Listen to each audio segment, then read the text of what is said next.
dari hasil survei masyarakat NU sendiri menginginkan pemimpin-pemimpinnya seperti apa.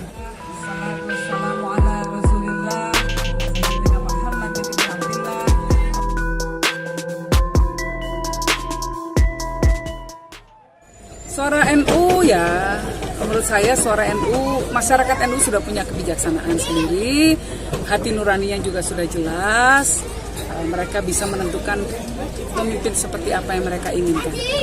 Kalau melihat hasil survei, melihat data-data, ya itu sudah terlihat dari sana. Saya nggak usah mengulangi lagi, sudah terlihat dari hasil survei, masyarakat NU sendiri menginginkan pemimpin-pemimpinnya seperti apa.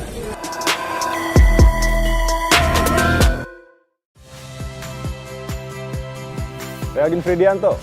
Saksikan terus program-program Kompas TV melalui siaran digital, pay TV, dan media streaming lain. Kompas TV, independen, terpercaya.